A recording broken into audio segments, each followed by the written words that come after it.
ఏలూరులో ఉద్రిక్త పరిస్థితులు ఏర్పడ్డాయి. వైసీపీ ఎంపీ అభ్యర్థి సునీల్ కుమార్ కారుపై టీడీపీ కార్యకర్తలు దాడికి పాల్పడ్డారు. కారు అద్దాలు ధ్వంసం చేశారు. రంగాపురం సమీపంలో టీడీపీ జనసేన కార్యకర్తలు ప్రచారం చేస్తున్న సమయంలో సునీల్ కుమార్ కారు అటువైపు వచ్చింది. ప్రచారాన్ని దాటుకుని వెళ్తున్న సమయంలో టీడీపీ జనసేన కార్యకర్తలు దాడికి పాల్పడ్డారు.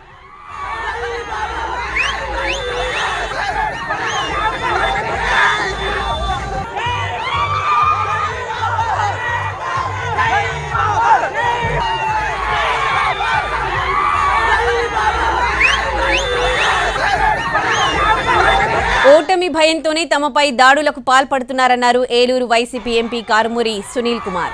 టీడీపీ జనసేన కార్యకర్తలు తమ కారుపై దాడి చేశారన్నారు. శాంతి భద్రతలకు విఘాతం కలుగుతుందని అక్కడి నుంచి వచ్చేశానన్నారు.